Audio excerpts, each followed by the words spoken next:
Shalom Aleichem. And as you recall from the last lesson, you should be saying Shalom Alecha back to me. Actually, it's in a circle. That's wrong. Shalom Alecha means I'm wishing you, in plural, with the M, the peace of God, the shalom of God. And then what you do in response is to say Alecha, that's a singular you, Alecha Shalom. So just as we did last week, I greet you, Shalom Aleichem, and you say, Alecha Shalom. Greetings to you. We're going to be focusing in on lesson number 2 in this Bible study called The Jewish Parables of Our Jewish Rabbi. So we're going to be focusing in on our second Bible study in this series of 8 sessions on the Jewish parables of our Jewish rabbi. And today we're going to be talking about the good neighbor.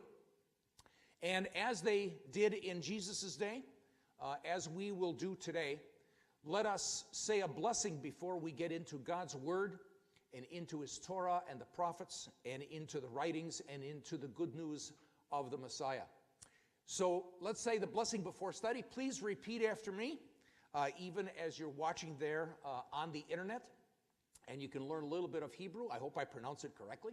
So please repeat after me. Baruch Hata Adonai, Eloheinu Melech HaOlam, Asher Bakar Banu, Mikol Chachamim, Ve'natan Lanu Et Torato, Ve'natan lanu et habrit chadasha. Ve'natan lanu et habesora Mashiach. Baruch ata Adonai noten hadevarim emet. And there in the English, please pray with me together. Blessed are you, O Lord our God, King of the universe, who has chosen us from all people and given us his Torah and the good prophets, and given us the new covenant, and given us the good news of Messiah. Blessed are you, Lord, giver of the words of truth. So as we begin, the one thing I wanted to mention about Light of Menorah Ministries itself, it's a teaching ministry, and as a teaching ministry, we depend upon you, our learner, all across the world for helping us continue with our ministry.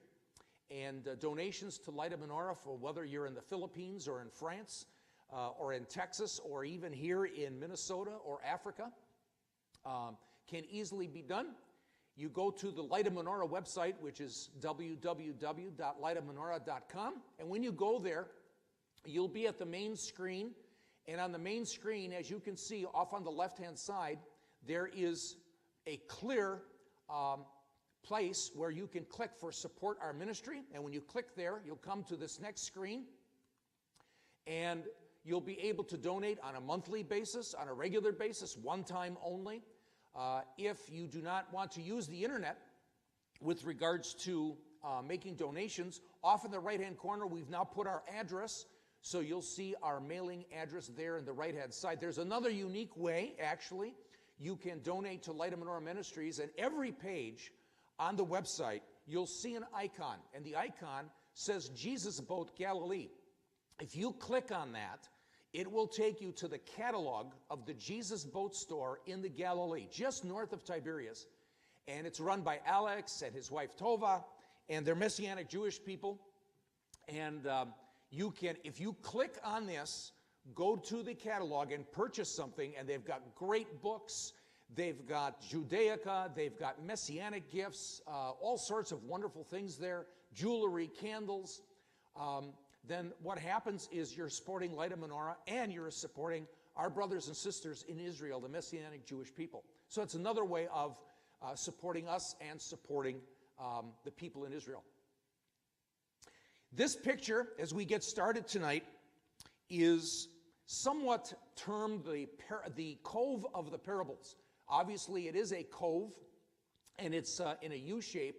And the reason why I bring this up, and we'll be seeing this over several Bible studies that we're doing in this series, it is possible that when Jesus came along the beach that morning when Peter was drying his nets, and there were many, maybe perhaps thousands of people that wanted to hear Jesus teach.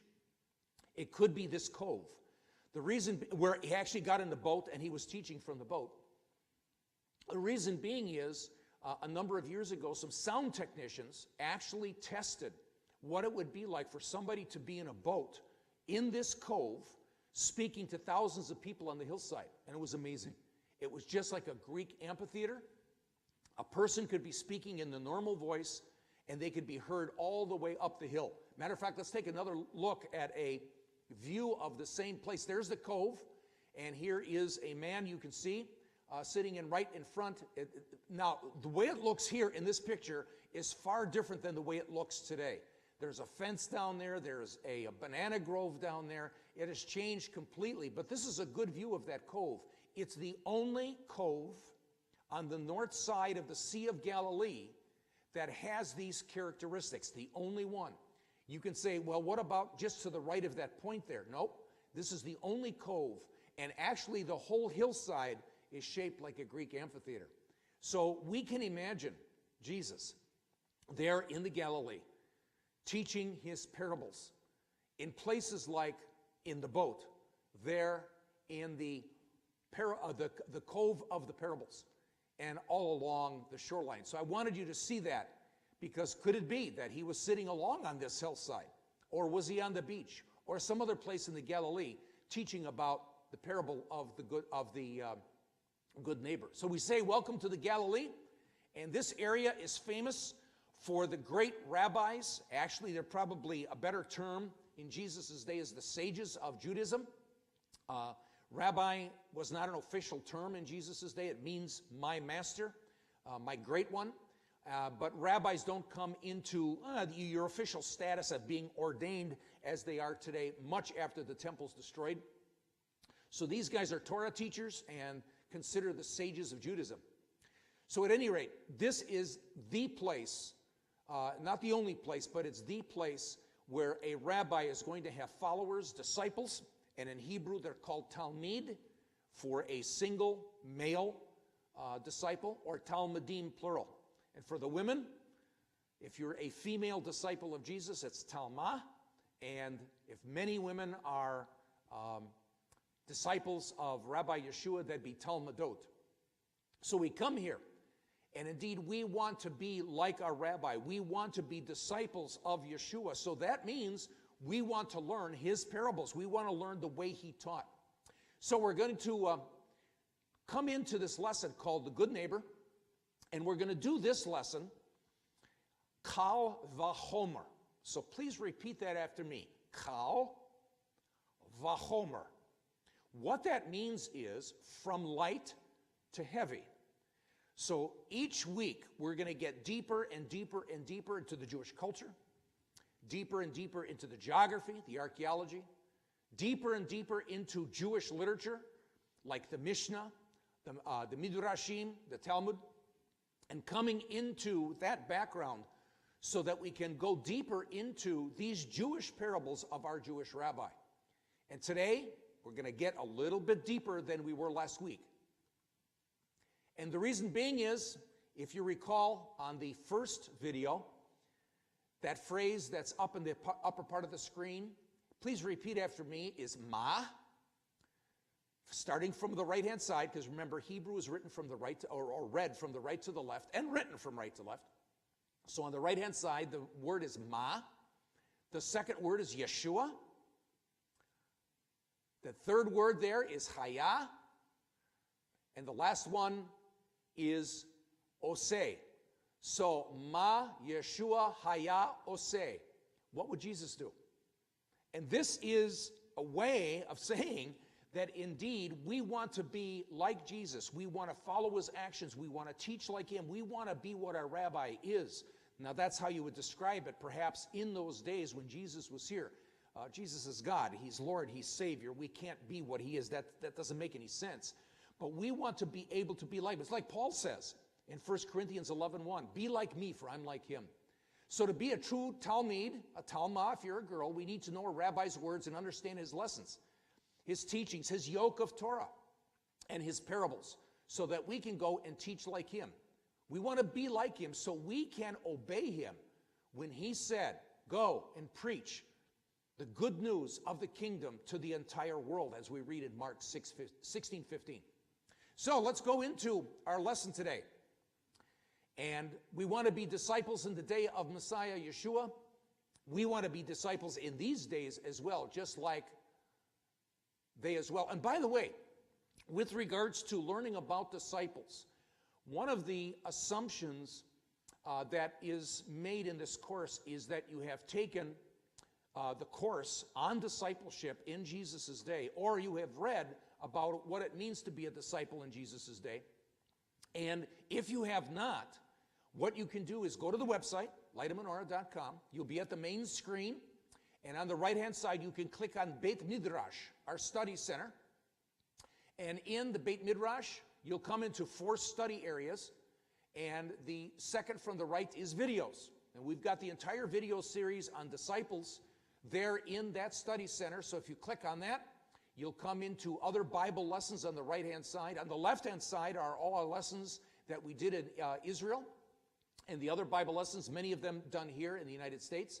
You would click on the right and then come to this page, and you can see the discipleship series there in the lower left-hand corner. This series, obviously, is there right in the middle on the Jewish parables of our Jewish rabbi. So if you actually wanted to go back and actually study about what it means to be a disciple in Jesus' day, then you'll really understand Paul in 1 Corinthians 11:1 when he says, be like me, for I'm like him. This is the focus of what it means to be a disciple of Jesus. Well, to begin our study, I have a picture of a number of Orthodox rabbis.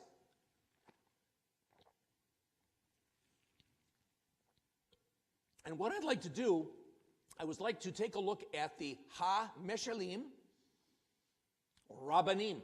In other words, the parables of the rabbis. So that is pronounced meshelleem, rabbanim, the parables of the rabbis. And what I want to do is I want to take a look at some parables that perhaps are somewhat related to what Jesus is teaching.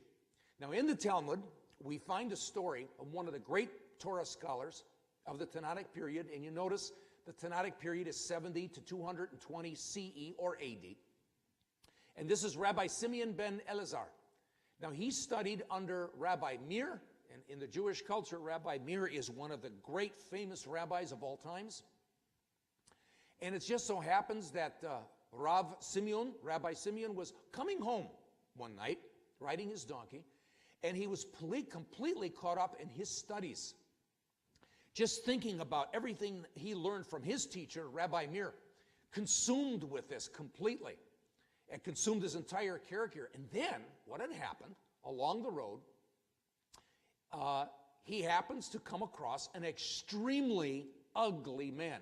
Now, there is a modern painting of Rabbi Meir on the donkey on the right-hand side, and the extremely ugly man there in blue on the lower left. But anyway, so the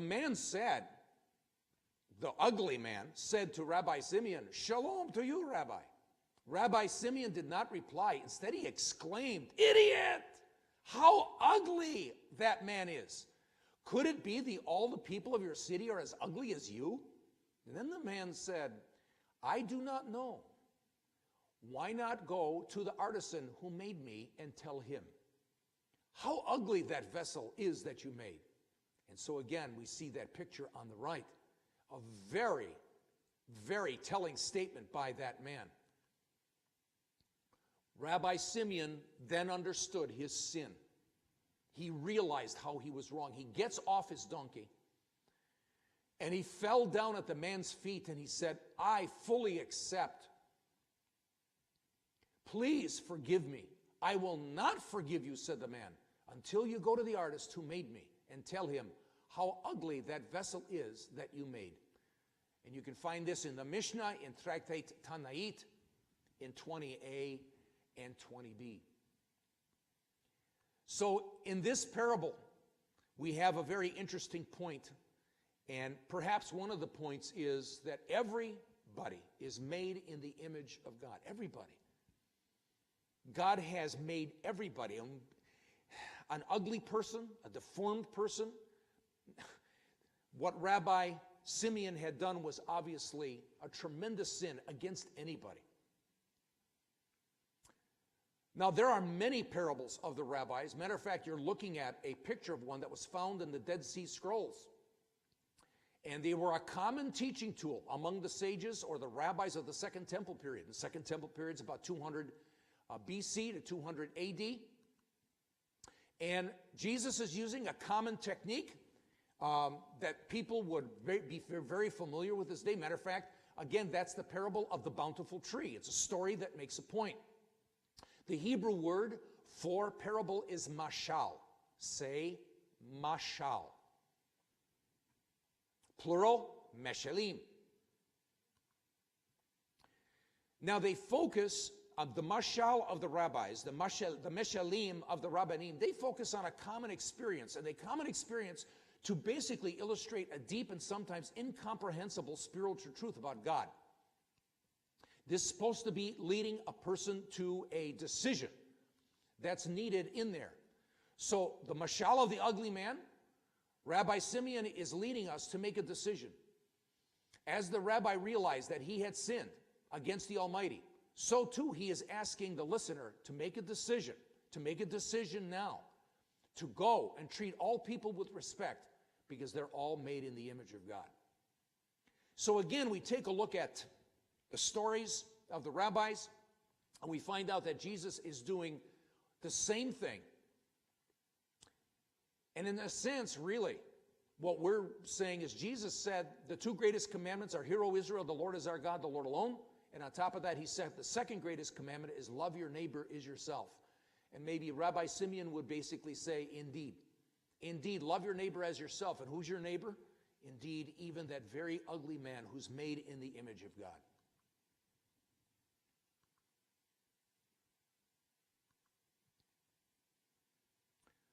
So the mashal is a teaching tool, and they are found exclusively in rabbinic literature of the New Testament and the New Testament itself. However, there are 5 found in the Old Testament. Now later on, perhaps in another Bible study in this series, we'll talk about the 5 meshelleem that are in the Tanakh or the Old Testament. And mashal has a common root meaning. It means shadow. And with regards to shadow, God cast a shadow of himself in his written word and the world all around us. And so the meshelleem, the parables, they come from the idea of shadow. And understand what the shadow is, because God is casting a shadow of himself. And I love this picture of Jesus and his shadow on the Western Wall. He's the Western, or some Western Christians might say that is the Wailing Wall. It's not called the Wailing Wall anymore. It's called the Kotel. It is the prayer wall or the Western Wall. And if you recall, Jesus was there at the temple and said, "This is my house." That is a place of prayer for all nations. And so we have that shadow of himself being cast on the Western Wall of the temple. Now, parables are not allegories. For instance, we have the book Pilgrim's Progress. Now, that is an allegory. In other words, everything in the Pilgrim's Progress is symbolic. However, the author of the Pilgrim's Progress may not tell you what everything means. It's hidden in a mystery. Parables are not like that. The rabbi is going to teach a story. The key items that elements of the parable represent will be explained by the rabbi because he's trying to make a point. So, Pilgrim's Progress or the Chronicles of Narnia, definitely. And there's 2 pictures on the left of Pilgrim's Progress, and then a famous cover, or a page from the Chronicles of Narnia.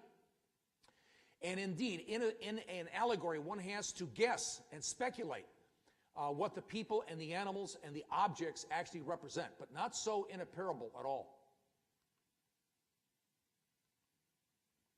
And the parable always teaches one specific lesson. There's no hidden meanings in here whatsoever. And again, I refer you to Brad Young in his book, The Parables, and also meet the rabbis, of which these two, Dr. Brad Young, these two are standard, really, references for myself in this course, plus another one of his books called Jesus, the Jewish Theologian. When you get to Lesson 8, there will be a link there for a document that you can print, which will have all of my resources for this course and for this 8-week series. So, we're going to go into mashal tov re'ah. Mashal tov re'ah, the parable of the good neighbor.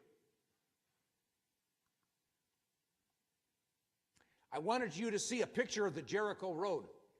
This is the valley, Wadi Kelt, that goes up from Jericho up to Jerusalem. And you can see a number of people who are with their backpacks and so on walking this road. It's about a 200, maybe 300-foot drop-off just to their right-hand side. But this is the Jericho Road. Either here or on the other side is where Jesus walked after he had the encounter with Zacchaeus. And from Jericho, he goes up to Jerusalem for the Passover week and his death. Here is some steps, the ruins of Roman steps from the Roman period near the Traveler's Inn. There was a Traveler's Inn. And we know the parable of the Good Samaritan. We know the parable of a good neighbor, that the good neighbor takes him to an inn along the way. And they did find a Traveler's Inn that you can actually visit today in Wadi Kelt that is perhaps, well, this is a story. The parable of the Good Samaritan, the parable of the good neighbor is a story. We don't know if it's true, but Jesus is using and referencing places that everybody would be familiar with if they were traveling from Jerusalem down to Jericho, like that Traveler's Inn. So it's amazing to think that Jesus is likely walked these very steps on his way to die, that fateful Passover thousands of years ago. Here's another picture of the Jericho Road taken obviously in the early, probably 20th century, maybe late 19th century. And you can see two people riding on their donkeys as they're coming down the Jericho Road. It's getting a little bit less steep. It's a little bit steeper as you're further on. But anyway, let's take a look at the parable itself. And I want to go prior to the parable. I want to put this in context. And in context, where does this parable come from? Let's take a look at that first. We're going to go to Luke chapter 10. And matter of fact, I'm going to read it. And in Luke chapter 10, we're going to start in, let's see, but wishing to justify himself. Let's see. Actually, I'm going to go to verse 25 before that. So I am in Luke chapter 10, starting in verse 25. And it said, a lawyer stood up and put him to the test, saying, Teacher, what shall I do to inherit eternal life? Now, one thing I want to bring up about the lawyer. The English word comes from a Greek word, and that Greek word translates a Hebrew word, and more than likely it's not lawyer. It's probably a scribe, one who is an expert not only in the written Torah, the written and the laws inside the written Torah, but also the application of the written Torah, the oral law. So he's not a lawyer. They didn't have lawyers then, but they had people who are experts in the written and the oral Torah, and so therefore they would be ones that would be looked to help in matters of civil disputes and also in court cases. So a scribe, an expert in the law, stood up and asked Jesus, what shall I do to inherit life? And Jesus said to him, what's written in law? How does it read to you? And the scribe basically answered Jesus and said, you shall love the Lord your God with all your heart, with all your soul, with all your strength, with all your mind, and your neighbor as yourself. And he said to him, you have answered correctly. Do this and you will live. And starting on the screen that you're looking at is verse 29. But wishing to justify himself. In other words, wishing to justify himself, when you take a look at in the Greek and finally in the Hebrew, it's basically saying he knew what his answer was going to be. He knew what the conclusion was going to be. But he was just trying to make sure to see if Jesus agreed with him. That's the phraseology of to try to justify himself. So he says to Jesus, who is my neighbor? He knows the answer. That means he's probably one who studied under Hillel, or one who studied under Shammai, because both of these great sages of Judaism had ideas of who the neighbor was. And what does Jesus do? Jesus replied and said, and so we start reading in here, and it says, a man was going down from Jerusalem to Jericho, that's on the Jericho road, fell among robbers, and they stripped him and beat him, and went away leaving him half dead. And by chance a priest was going down on that road, and when he saw him, he passed by the other side. Likewise a Levite also, when he came to the place and saw him, passed by on the other side. But a Samaritan, who was on a journey, came upon him, and when he saw him, he felt compassion, and came to him and bandaged up his wounds, pouring oil and wine on them. And he put him on his own beast and brought him to an inn and took care of him. And perhaps that's the inn that we were talking about, of the ruins that they actually found in Wadi Kelt.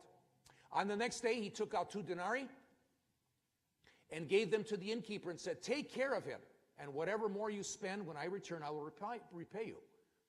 And then Jesus turns to the scribe, to the expert in the law. It says, which of these 3 do you think proved to be a neighbor to the man who fell into the robber's hands?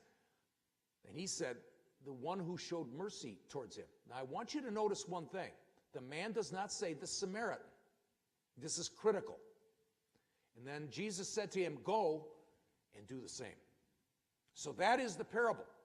What we're looking at is a map of Wadi Kelt, which is the lower yellow marker coming from Jericho up to Jerusalem. The Jericho road kind of was split into 2 pieces. One was the shortcut to Jerusalem, and the other one going up to Bethel and then down to the Via Maris near Gezer. And so more than likely, this event is taking place on the Jericho road that we see in the lower portion. And indeed, when you actually travel that, there are so many places robbers can hide. Take a look. They could be hiding in the bushes there in the upper left-hand corner as the road passes by that little batch of palm, it looks like palm trees and so on. Or, again, in the low, just below that one, again, we see another place where robbers could hide in the bushes just on the left-hand side. They're getting very close to Jerusalem here. Or maybe behind the rocks, up on the upper level there above the road, or behind the aqueduct. You can see the remains of a Roman aqueduct that cut across Wadi Kelt, and you can see the archway going in the middle, and the robbers could be hiding just on the other side. And indeed, here we have an artist's rendering of that man who has been beaten and who has been left to die. And further down the road, we see the priest, and then a little bit closer, the Levite, and here is the Samaritan taking care of him. Now, the thing to realize is this. We've got to study the characters in this parable. Here I have a picture of 3, what they would say are the Sadducean priests. Now, a priest is a Sadducee. A Levite is a Sadducee, so they belong to this group. So with regards to the Sadducees and them belonging to this group, they were a sect or a group of Jews that were active in Judea during the Second Temple period, starting from the 2nd century BC, through the destruction of the temple in 70 AD. And then after the destruction of the temple, they ceased to exist. The sect was identified by Josephus with the upper social and economic echelon of Judean society.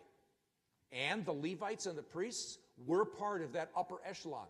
As a whole, the sect fulfilled the various political, social, and religious rules, including maintaining the temple, of which the tribe of Levi was assigned according to the Torah. And so here we have a priest, supposedly a descendant of Aaron, perhaps, and then also a Levite who obviously assists the priest. And they're Sadducees. They're contemporaries of other sects in Judaism, the Pharisees and the Essenes. So with regards to the Sadducees, what we have is this. In this parable, a man was going down from Jerusalem, etc., and we come to that phrase called half dead.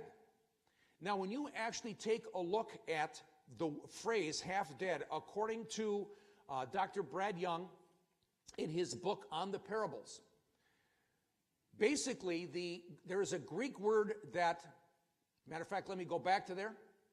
The Greek word is he methet. I've got to read it from here. I'm a little bit further away. It's he methenes. He methenes. And he methenes means terminal. A person about to die at the appearance of being dead. So half dead is not a good description of what the Greek word actually means. This person looked dead. He was terminal. There was just no way that this person was going to live. So when the priest and the Levite come by, they see this man who is, from all appearances, dead. And they passed by on the other side, and this is critical. They're Sadducees, they're priests, and here's that word, hemethenes. And hemethenes, scholars agree that this is what it means. Now, E.P. Sanders, in his book, The Jewish Law from Jesus to the Mishnah, he concludes that the priest and the Levite saw this man as terminal. They saw this man as already dead. They didn't realize that he still had some life in him. So he was so near death that they could not tell whether he was alive or not. Now, this is critical because what happens is this. The priest and the Levite were obeying God. They were caught in a dilemma. One dilemma is, there is a law that says love your neighbor as yourself. However, there's another law in the Torah, in Leviticus 21, verses 1 through 3, where God gives us a command, gives his priests a command. And let's take a look at it. It says this, Then the Lord said to Moses, speak to the priests, the sons of Aaron, and say to them, no one shall defile himself for a dead person among those people, except his relatives, those nearest to him, his mother and his father and his son, his daughter and his brother, his virgin sister who was near to him, because she has had no husband, for she may defile, and for her he may defile himself. Now, defiling means taking care. One of the aspects means taking care of them when they die, to touch them, to wrap them up, and so on. Otherwise, they're unclean when they touch a dead person. But it says this, for the priest and the Levite, you cannot defile yourself. In other words, touch a dead person, or unless it's somebody close to you. Now, what they're trying to do is this. Which law is higher?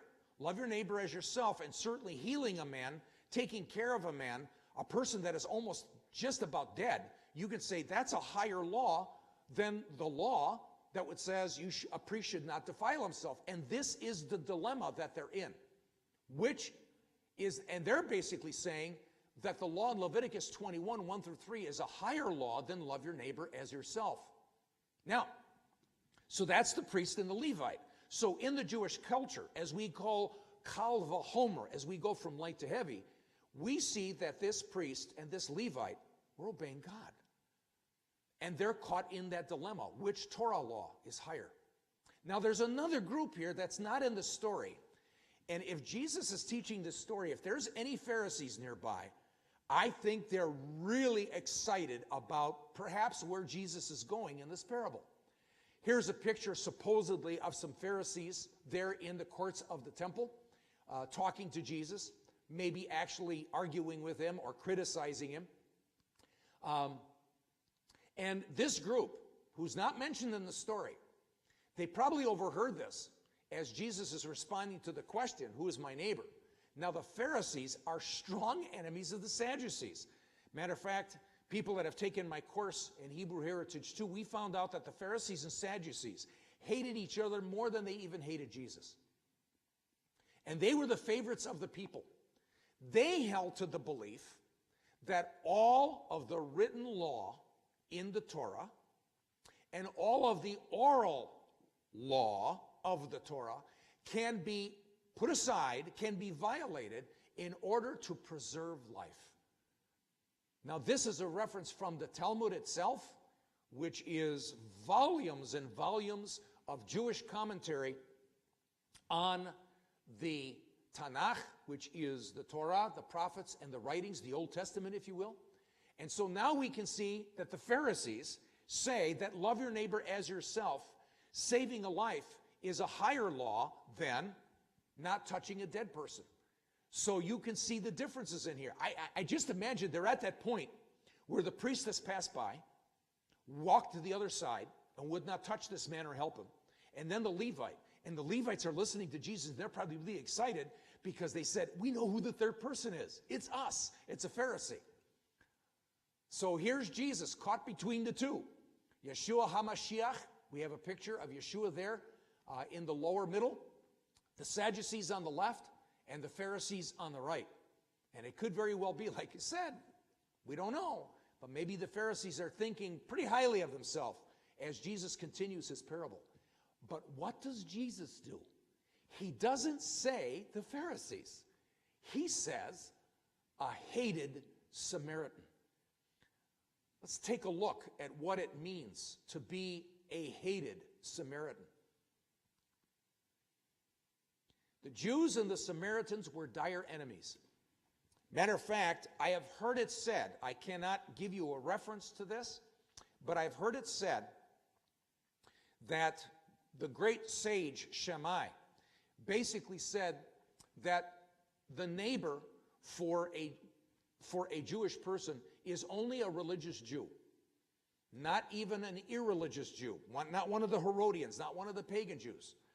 Hillel, one that was prior to Jesus' day, maybe alive when Jesus was young, he basically said everybody is your neighbor. Religious Jew, a non-religious Jew, a Roman, a Greek, a pagan. All of these people definitely are considered the neighbor, except what Hillel said, a Samaritan. Supposedly, what I heard from a teacher, that Hillel said that the Samaritans are lower than the dust. So in a sense, the Samaritans, they're brought in by the Assyrians after the Assyrians do come and they take out the 10 northern tribes. And the people that they brought in intermarried with Jewish people, and they were considered a mixed race, and they were just hated. The Samaritans followed the Torah. They claimed the God of Israel as their God. And so therefore, this Samaritan knew Leviticus 21. And he knows Leviticus 19. He knows about touching a dead person, and he also knows love your neighbor as yourself. Now, Jesus is bringing this story to a conclusion, and he says that the hero of the story is the loving Samaritan and not a Pharisee. Now, when you actually go into Brad Young's book on the parables, and you go into this chapter, there is an interesting phrase that he uses in here, and he said, this would have been a shock. I mean, the people hearing this would said, Jesus is saying the Samaritan is the good neighbor? He is the loving one and not a loving Pharisee, not a loving religious Jew? This would be just a shock. And as I stated here on the screen, this shock would have created, if you were a Jewish person hearing this parable, because it's just an amazing twist to the end of the story, that this Samaritan is taking care of this man who is, for all intensive purposes, dead, or is just about on the verge of dying. So we have a powerful mashal, and Jesus is teaching one point. Point is, all men are our neighbors, even our dire enemies. Our dire enemy, like the Samaritans, is a good neighbor to he who's an enemy of. Just like Rabbi Simeon, Eleazar, in the parable of the very ugly man. Our Yeshua, our Jesus, our rabbis telling us, go and be like the Samaritan, who is a good neighbor. Jesus tells us this in the second greatest commandment of the Torah. Matter of fact, there was another instance where right before Jesus dies, 2 days before he dies, somebody asked him, what is the greatest commandment? Jesus says this, you shall love your neighbor, or no, you shall love the Lord your God with all your heart, with all your soul, with all your mind. And he said, this is the great and foremost commandment. He said, the second is like it. You shall love your neighbor as yourself.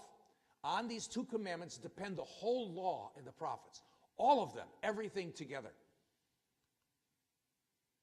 So the conclusion, as we take a look at our Rabbi Jesus teaching like a rabbi, as we take a look at the geography, as we take a look at the culture, as we understand who the Sadducees are, as we understand their view of Leviticus 21 and touching a dead person, or the Pharisees themselves and their opposing view, definitely we come to the conclusion that this parable definitely is more than we thought.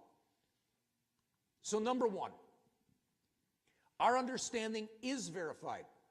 Jesus is teaching us to help the strangers and the helpless, to be a good neighbor. However, there's more to it. Our understanding is clarified The dangerous conditions of the Jericho Road definitely give us an idea that this is a place where, indeed, this is very likely where this story could have happened. We're not saying this story did happen, but we're saying Jesus is using a place. He's using a geographical location where everybody will be familiar with it, and it would lead credence to this story. Because again, in terms of walking down, the road is steep and treacherous, and indeed it was known for a place where robbers would actually attack those people who are traveling, especially alone. We add to our understanding. We find out that there's hatred between the Sadducees and the Pharisees, and how they both looked upon the Samaritans as enemies of Israel. So not only do the Samaritans, the Sadducees and Pharisees hate each other, but they hate each other more than they hate Jesus, but both groups hate the Samaritans, and they probably hate the Samaritans more than Jesus. The meaning of the parable is enhanced. The Levite and the priest, ladies and gentlemen, they're obeying God. And it could very well be that this Levite and this priest could be very godly men. And Jesus is showing the dilemma in his culture, the dilemma in his day, in terms of which law will supersede another in special situations. Well, I'll tell you this, the Pharisees did win out, because the Pharisees said, indeed, saving a life is higher than any law in the written Torah or any law of the oral Torah. Matter of fact, there were two groups of Pharisees. One group said that you cannot heal on the Sabbath. Another group said you can. Well, the second group won out. Hospitals are open in Israel on Shabbat, on Saturday. Doctors work on Shabbat. The police work on Shabbat. And so, indeed, we see how the Pharisees, at least one group of Pharisees, influenced the Jewish culture even to today. Our understanding may even change. And this is, to us, I think, for us in our society, in the 21st century America, 21st century Western society, we would say the Islamic terrorist, a mass murderer, an abortion doctor, people in our own community that we abhor, dislike, and avoid, all these people are our neighbors. And Jesus says we are to be a good neighbor to them, just like the Samaritan, who is a dire enemy of the Jews, dire enemy, was a good neighbor to his enemy. And this concept of loving our neighbor as ourself, this concept of who our neighbor is, even our dire enemies, even the people who disgust us most, we are supposed to love them. However, in our culture, in the 21st century Western culture, we have a Western view of love. And it's emotional, and it's feeling-based, and touchy-feely type of thing. And people struggle with the idea of, how can I love an Islamic terrorist? How can I love an abortion doctor? How can I love somebody who's so despicable in terms of their sin or whatever they've done? But the idea of love in the Hebrew mindset, and remember, this book, this Bible is a Jewish book written to Jewish people with Jewish concepts, not Western concepts. So when we take a look at the Jewish idea of loving your neighbor, it's acts of mercy. It's acts of kindness. It's acts of respect. Yes, you may still have to hide from an Islamic terrorist. You may have to hide, definitely, for somebody who's coming into your house that may want to kill you. However, in terms of acts of kindness, acts of mercy, acts of helping somebody out, even though you know that they're a dire enemy, this is the concept, the Hebrew concept. It's action-based, not feeling-based. It's results-based, helping perhaps somebody that you despise just tremendously, helping them with their flat tire. So indeed, this parable, this mashal of Yeshua, about the neighbor and about our good neighbor, is definitely bigger and more than we ever thought or imagined. So the next lesson in this 8-part series is on the sower and the seed. And indeed, we know this parable, perhaps backwards and forwards. We have probably read it or have it had read to us in our churches, in our messianic congregations. But again, we need to take that parable, the sower and the seed, and put it back into its social context and historical context of 2,000 years ago. We're going to see that geography affects this parable tremendously. And also, we're going to be seeing other things about the Jewish culture that affect this parable. Yep, we're going to be the parable and what's going to happen, things are going to be verified. You say, yeah, I understand. At least here's my basic understanding of the parable. But we're going to add to it. We're going to clarify it. We're going to enhance it. And we're going to say that the meaning even changes as we go deeper and deeper into walking like Yeshua and being like him, so that we could truly say, Ma Yeshua Chaya Oseh. What would Jesus do? And I want to be like him. Thank you. Shalom. Oseh Shalom Bimromav. Hu Yaseh Shalom Aleinu Ve'al Kol Israel Ve'imru Amen. May he who makes peace in his highest, may he make peace upon us and upon all Israel. And so we all say together, Amen.